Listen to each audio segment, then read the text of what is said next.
Buenas, ¿qué tal? El día de hoy vamos a ver algunos conceptos y algunas ideas introductorias al pensamiento de Byung-Chul Han. Yo creo que les va a servir para poder trabajar el texto de No Cosas. Así que, sin más, pasamos a ver las ideas de Han. ¿Qué significa vivir en una sociedad del rendimiento? ¿No? Este es un concepto que Han introduce hace ya más de una década en el mundo occidental.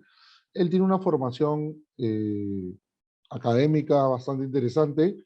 Se formó filosóficamente en Alemania, a pesar que él tenía una formación inicial en Corea del Sur de soldador. Pero en Alemania se hizo académicamente. Recién se están publicando en castellano los textos que escribió, digamos, luego de doctorarse, que son textos más de corte más académico. No es que los textos que lo hicieron famoso no sean de corte académico, sino que tienen la particularidad de ser textos bastante breves, ¿no? Directos, que pueden engañar a un público no formado en filosofía particularmente, porque podrían dar la impresión de que son textos fáciles, sencillos, de que son textos, por ser breves, que no tienen mayor complejidad, pero eso no es el caso. Dada la formación en filosofía que tiene Han, y es una formación que él ha cuidado mucho, eh, muchas de sus frases, muchas de sus oraciones sintetizan mucho, dicen mucho, o sea, presuponen que el lector conoce de una serie de autores y que logra por eso tener la capacidad para desmontar o para desentrañar o de construir, sea el caso, ¿no? Lo que Han está diciendo, digamos, ¿no? Entonces, cuando uno piensa en un tema como sociedad de rendimiento, lo que uno tendría que tener en enfoque, digamos, es que él está pensando en Michel Foucault. Michel Foucault es un autor de origen francés, ¿no? Y Foucault pensaba que vivíamos en una sociedad disciplinaria, ¿no?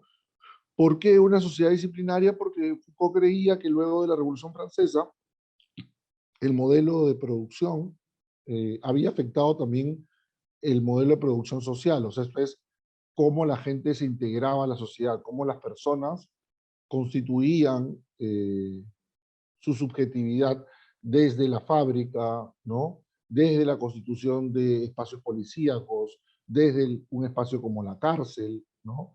Entonces, para Foucault, no es casualidad que las sociedades se conviertan en disciplinarias porque lo que buscan es ciudadanos que sigan las normas, que sigan las leyes y que se adecúen a las expectativas que el espacio de la empresa, que el espacio de la fábrica les tenga a bien, ¿no?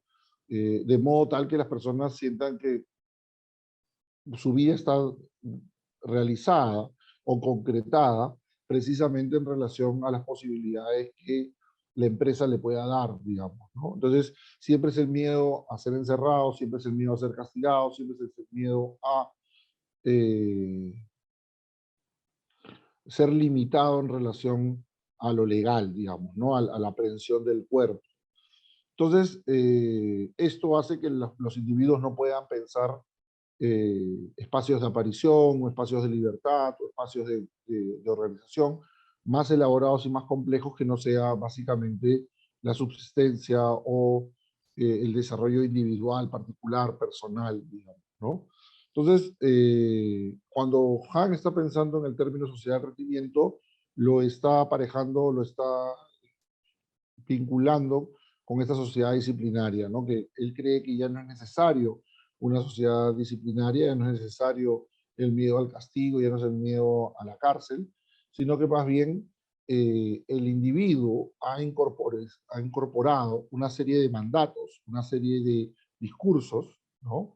Y esto es importante porque en el caso de Foucault se utiliza el término dispositivo, ¿no? Un dispositivo nosotros lo entendemos como un dispositivo electrónico, pero un dispositivo también tiene un elemento legal, ¿no? Si uno estudia derecho, la figura del dispositivo es como un mandato, ¿no? Entonces, los dispositivos que la sociedad desarrolla en una sociedad disciplinaria son ideas, constructos, conceptos que van afincando, que van delimitando, qué se puede hacer, cómo se puede actuar, cómo se puede pensar para ser un individuo que valga la pena para la sociedad, que valga la pena para el colectivo, ¿no? Que esté integrado, que esté vinculado de forma adecuada para la sociedad, ¿no? Entonces, estos dispositivos disciplinarios van extendiéndose desde prácticas sexuales, pasando por modas, pasando por actitudes, pasando por la constitución de los distintos aspectos de la subjetividad humana, ¿no? Cómo uno piensa, qué come, qué diario lee, si uno lee o no lee para entretenerse, si escucha música y qué música escucha uno para entretenerse, ¿no? Eh, entonces, en el caso de Foucault, este concepto del dispositivo va a ir marcando, sin lugar a dudas, la forma como la sociedad se va a ir constituyendo, ¿no? Un autor contemporáneo Foucault, que va a ser Pierre Bourdieu, más bien lo que va a concentrarse es en la idea de la clase social, ¿no? Y cómo la clase social busca reproducir individuos de su propia clase, digamos, ¿no? La burguesía intenta mantenerse precisamente reproduciendo sujetos que sostengan y mantengan la burguesía, a pesar de que no pertenezcan a la burguesía, por ejemplo, ¿no? Que eso se asemeja un poco a la idea de los dispositivos en Foucault en relación al hecho de que haya individuos que crean que su lugar en la sociedad o en el colectivo o en el mundo tiene que ver con cumplir una serie de mandatos u obligaciones, que es lo que le corresponde a su grupo social, lo que le corresponde a su grupo para tener una buena vida, digamos, ¿no? Entonces estos dispositivos son como mandatos, como órdenes que las personas tienen incorporadas y que pertenecen a como digo, estructuras de poder que los delimitan, que los limitan, que los coaccionan, sin que ellos puedan ser totalmente conscientes de que están subjetivados, que están constituidos desde esos mandatos, desde esos dispositivos. En ese sentido, hay que tener en cuenta lo que está diciendo Han cuando habla de una sociedad de rendimiento, que ya los mandatos ya no irían por el lado de una sociedad disciplinaria, del tú debes, ¿no? Sino más bien se incorporan en relación al yo quiero, ¿no? Entonces, en una sociedad del rendimiento es el individuo el que marca la pauta, el que pone el metrón, el patrón, la medida, ¿no? Es el individuo el que cree que está emancipado, liberado, el individuo que cree que nada lo somete, que nada lo obliga, cuando en realidad lo que está simplemente es desplegando un dispositivo más de subjetivización, un dispositivo que lo sujeta, ¿no? Lo sujeta a una serie de mandatos, de reglas, de normas, de las que no es consciente, de las que él mismo no ha logrado tomar distancia de decir por qué creo en esto, por qué actúo de esa forma, sino que le parece lo normal, lo natural, lo correcto, lo adecuado. Entonces, en una sociedad del rendimiento, el sujeto quiere rendir porque es I can do it, ¿no? O sea, yo puedo hacerlo y porque puedo hacerlo me lo merezco y porque me lo merezco voy a trabajar para mis metas, mis sueños, ¿no?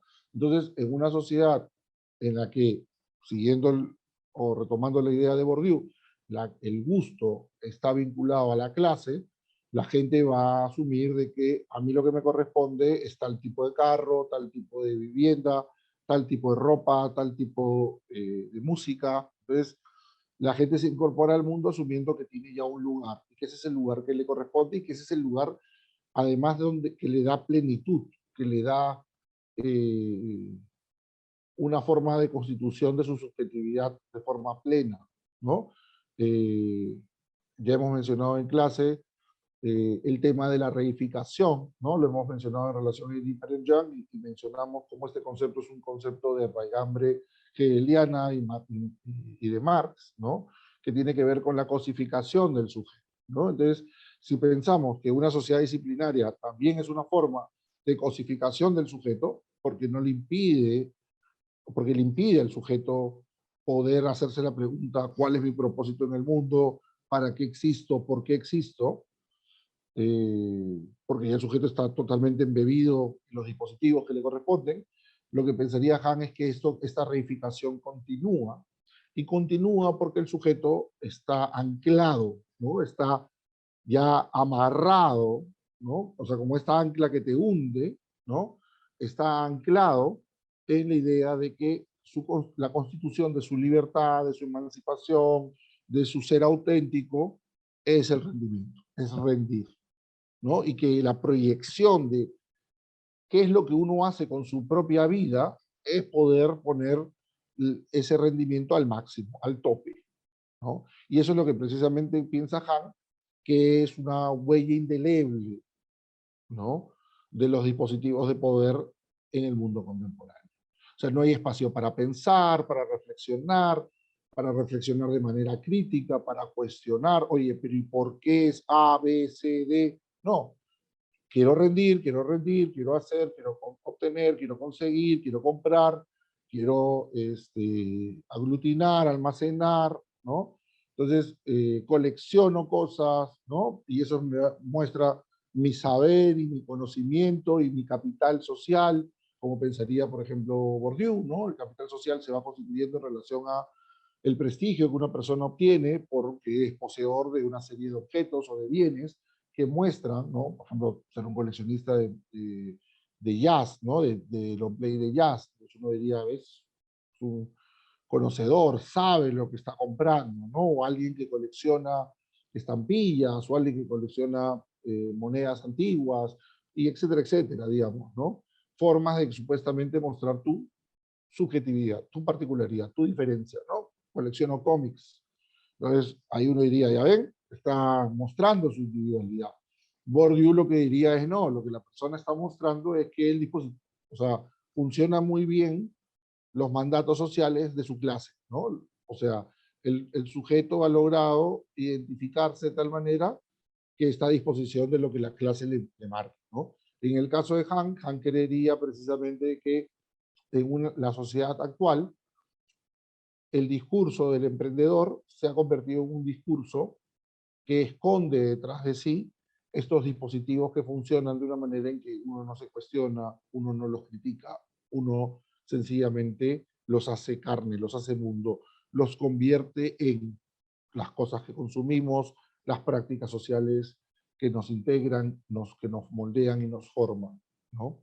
Cito a Han, el sujeto neoliberal como empresario de sí mismo no es capaz de establecer con los otros, vean, relaciones que sean libres de cualquier finalidad. Entre empresarios no surge una amistad sin fin alguno. Sin embargo, ser libre significa estar entre amigos. Libertad y amigo tienen en el indoeuropeo la misma raíz. La libertad es fundamentalmente una palabra relacional. Uno se siente libre solo en una relación lograda, en una coexistencia satisfactoria. Pero vean, ¿cuántas de las actividades que realizamos de forma cotidiana brindan eso? En una lógica del rendimiento, en una lógica de maximizar mi capital, ¿cuántas de mis actividades funcionan dentro de esa lógica? En vez de decir, oye, yo actúo de forma libre, eso es, no estoy bajo ningún mandato de, oye, necesito sacarle el fruto a mi capital, ¿no? Sea un capital social, como decía Bourdieu, ¿no? O un capital cultural, un capital, ¿no? Sino lo hago porque quiero, lo hago porque me gusta, lo hago porque lo disfruto, lo hago porque precisamente nada me obliga a, y por eso lo hago. ¿Cuántas cosas lo hacemos de esa manera? ¿Qué es lo que pensaría, por ejemplo, si recuerdan a Aristóteles, es lo que pensaría Aristóteles de una vida plena? Un sujeto que no está condicionado a actuar bien. Actúa bien no por lo que dirán otros, sino porque quiere vivir de forma plena, ¿no? La verdadera libertad para Aristóteles está en poder actualizar en uno mismo las virtudes éticas y éticas, no porque los otros van a decir de ti o lo que van a pensar los demás, sino porque tú mismo no te puedes imaginar si no es en la mejor versión posible de ti. Entonces, para Han, la sociedad de rendimiento ha perdido, grado sumo, eso que para Aristóteles era la promesa que tenía cualquier sujeto que se asumía como autor de sí mismo, como alguien que tenía la autonomía para poder decidir sobre sí. En ese sentido, era libre, en ese sentido, disfrutaba de la eudaimonía, de la felicidad como plenitud de la existencia. Pero en la época actual, en la sociedad del rendimiento, si todo está marcado por el rendir, todo está marcado por una lógica de costo-beneficio, por una lógica de medios afines, por una lógica que no permite, por lo tanto, una autonomía real. Habría que pensar, haciendo una parte, un aside, como diría el buen Hamlet, en general Shakespeare, ¿no? Hay que hacerse a un lado, ¿no? Hay dos subsidios invisibles para pensar, ¿no? Hay que tener presente que el modelo neoliberal tiene como cimientos, ¿no? Como cimientos, dos elementos de los que no se hablan cuando de generar riqueza se trata, a pesar de ser fundamentales para el modelo. Nos referimos al subsidio que brinda la naturaleza al ser impunemente depredada, así como a la pobreza. Y entre los pobres, los rostros de mujeres, inmigrantes, niños, entre otros, resaltan entre estos olvidados. No hay mejor palabra que cimiento para describir este subsidio del modelo, dado que el cimiento está a la base de todo y sin él la estructura no se sostiene. Pero este cimiento no se suele ver, está ahí, pero nadie repara en él. Entonces, si se dan cuenta, ¿no? Vivimos en una sociedad en la cual los más pobres son los generadores de la riqueza de la sociedad, pero nadie parece tomarlos en cuenta, nadie les interesa, nadie se preocupa por ellos, ¿no? Lo mismo con la naturaleza. Entonces, habrían estos dos subsidios que tendríamos que tomar en cuenta, ¿no? Entonces, vivimos en una época de un hipercapitalismo acelerado en el que la desigualdad se justifica bajo el paradigma del emprendedurismo y el yo sí puedo. Esta ideología tan extendida elimina la necesidad de sentirnos conflictuados por la condición de carestía y pobreza a la que se ven sometidos gran cantidad de la población. Y además nos permite seguir disfrutando del subsidio que su vulnerabilidad nos ofrece constantemente. O sea, por ejemplo, un sujeto que está reificado es alguien que gana el sueldo mínimo, ¿no? Casi 1000 soles, pero de repente utiliza zapatillas Jordan que alcanzan los 800, 900 soles. ¿Cómo se explica eso? Que alguien que gane 1000 soles quiera un celular que cuesta 3500, 4000 soles. Entonces, claro, él dice, profesor, la libertad de mercado, todo el mundo tiene derecho a desear lo que quiera. Y cierto, uno tiene el derecho a desear lo que uno quiera. Pero ¿qué ocurre con aquellos que están limitados materialmente para poder desear esos bienes suntuosos o supuestamente suntuosos? ¿Qué ha quedado de ellos, ¿no? Al subjetivarse, al constituirse de forma individual y pensar qué soy yo, quién soy yo, qué quiero hacer con mi vida, están limitados a creer de que existir tiene que ver con poder tener una zapatilla o un celular de alta gama. Entonces, ahí habríamos que preguntarnos de en qué medida vivimos en sociedades en que los dispositivos están bien afinados, bien afiatados y que funcionan de manera tan potente que eliminan la capacidad de juicio crítico racional que todo individuo debería tener acerca de qué hacer con su dinero, ¿no? El pensamiento de Han. Somos, como bien plantea Byung-Chul Han, una sociedad de rendimiento hiperindustrializada en que todos somos instrumentos de producción y consumo, que encierra en ella lo que Han denomina el infierno de la igualdad, una sociedad de individuos aislados, capaces de labores integradas, pero imposibilitados de poder compartir entre sí más allá del mercado y su lógica. Es por ello que Byung-Chul Han nos presenta de qué modo conceptos propios de la empresa y su lógica de producción, rendimiento, resultado o progreso, no solo afectan a quien se encuentra en directa relación con el mundo empresarial. Estos valores están ahora arraigados de tal modo en el imaginario colectivo que el modo que se manifiestan es a escala global. Se han hecho carne en la sociedad y en su conjunto, es decir, se han convertido en una suerte de racionalidad que nos parece intrínseca, que nadie cuestiona, que nadie critica, que más bien todo el mundo alaba y reconoce como lo más natural o normal. Un ejemplo claro de nuestro tiempo es la positividad que envuelve nuestra época, la cual no es otra cosa que una forma de evasión a la disrupción permanente que es la vida. Byung-Chul Han nos señala que en la sociedad de rendimiento en la que nos encontramos, en la que todo se optimiza y se preconiza la libertad, se absolutiza la coacción del poder hacer. O sea, ¿qué quiere decir esto? De que el individuo cree que todo lo puede hacer y si siente que no lo puede hacer, en vez de desarrollar un pensamiento crítico que se pregunte por qué se está obligando a hacerlo, genera más bien depresión, culpa, insatisfacción, ¿no? Sensación de no estar realizado, concretado en algo, por no poder hacer eso que cree que tiene que hacer. ¿no? Pero nunca se pregunta, ¿por qué tengo que hacer esto?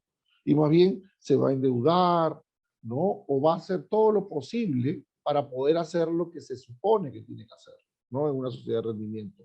Consumir, por ejemplo, ¿no? Bajo esta premisa, los individuos se asumen como emancipados, pero por el contrario, se encuentran sometidos, ¿no? Están sujetos. Pero sometidos como individuos, ¿a qué nos podemos preguntar? Ya no al disciplinario deber ser de la sociedad de control de la sociedad industrial, ¿no? Como decía Foucault y la sociedad disciplinaria, sino a una pulsión interna que nos demanda siempre triunfar a toda costa y por encima de nosotros, quienes son obstáculos para nuestro desarrollo pleno. Por ello, para superarlos y vencerlos, debemos dar más de nosotros mismos, incluso bajo el riesgo de herir a otros o autoinfringirnos un daño. El mercado y su lógica eliminan del horizonte de posibilidades lo económico, esto es, sin lógica de intercambio, valor de cambio, costo-beneficio, pues se lo asume como imposible, ¿no? Este concepto de lo económico es un concepto sobre el que le gusta a Jacques Derrida regresar. En algún momento, de repente, ahondaremos en esto. Ya lo hemos mencionado alguna vez a Derrida en las primeras clases con las citas. Ya veremos en algún momento nuevamente a Derrida, pero acá el concepto de lo económico intenta romper con la lógica del mercado, ¿no? Pero lamentablemente, en el mundo, esa visión económica es una visión que muy pocas personas pueden lograr visualizar, comprender, entender, ¿no? Entonces, no necesitan denominar como utópico un mundo equitativo y justo. Es el propio individuo consumidor el que lo hace. Por ello, le parece absurdo imaginar cómo posible que exista aquello que precisamente por su valor no puede ser comerciado, así como personas, ciudadanos, individuos que logren hacer suyo ese presente, ¿no? No es casualidad que el tráfico de personas sea una de las actividades ilícitas que genera más capital en el mundo, si no es la que más. Cito a Han, la sociedad de rendimiento como sociedad activa está convirtiéndose paulatinamente en una sociedad de dopaje, ¿no? Donde simplemente hay que sobrevivir, la gente no quiere ver, la gente no quiere pensar, la gente no quiere sentir, simplemente quiere poder sobrevivir. Hay que recordar además que el modelo neoliberal en que nos encontramos fomenta el consumo incesante y sin atención al detalle. Más que prestar atención a lo que se adquiere, se lo fagocita. Es decir, vivimos en una época en que más que fortalecer nuestra atención y capacidad de comprensión e interpretación, esta se dispersa y degrada o se subsume en sí misma y solo puede atender a su propio reflejo. Entonces tenemos una época en que deberíamos estar hiperconectados, hipervinculados, hiperrelacionados, pero en realidad el efecto es lo contrario, ¿no? Solamente nos vemos a nosotros mismos, nos proyectamos sobre los demás y no nos interesa realmente su particularidad y diferencia, sino lo que nos interesa es la realización de nuestros propios intereses y fines, ¿no? La premisa de Han, entonces, acerca de que todo sea igual, es que todo puede ser vendido y comprado. Este principio que se nos hace cotidiano y familiar no es por ello menos radical y brutal. Nos coloca ante la pregunta por la posibilidad del amor, es decir, escoger a un otro en su incondicionalidad, en verlo no como igual a los demás, sino como único, ¿no? Esta es la idea del otro con O mayúscula, ¿no? Para Levinas es precisamente la idea de infinito, ¿no?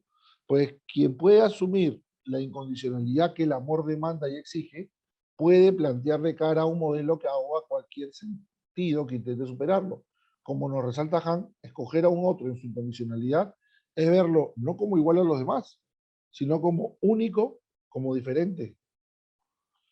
El don de la escucha se basa justo en la capacidad de una profunda y contemplativa atención a la cual el ego hiperactivo ya no tiene acceso. Imagínense, cuando alguien solamente piensa en sí, es importante pensar en uno mismo, eso sin duda, pero cuando uno solo piensa en sí, es totalmente incapaz de poder atender, escuchar, criar a otras personas, vincularte con otras personas.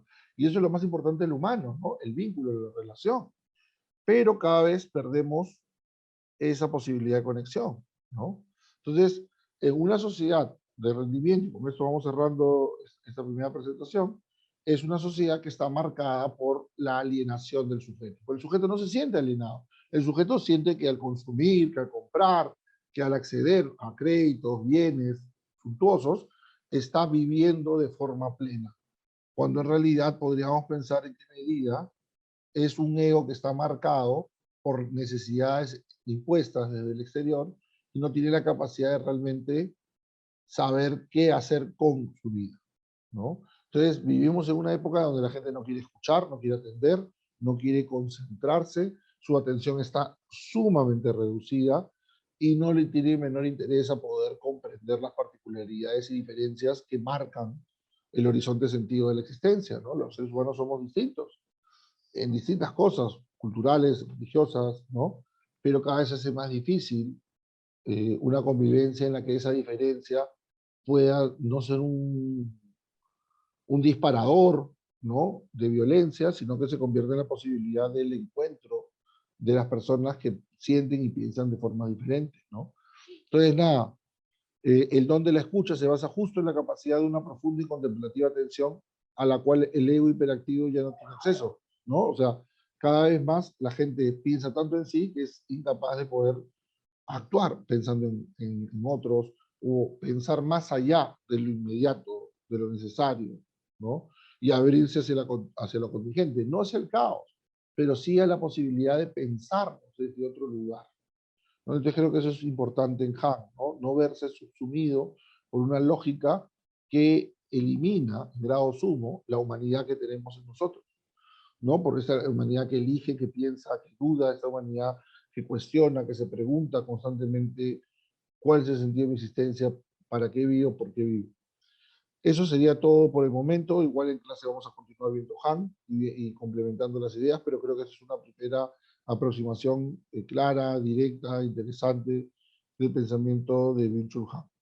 Sin más me despido, agradeciéndoles como siempre por su atención y ya nos estamos viendo en la siguiente clase.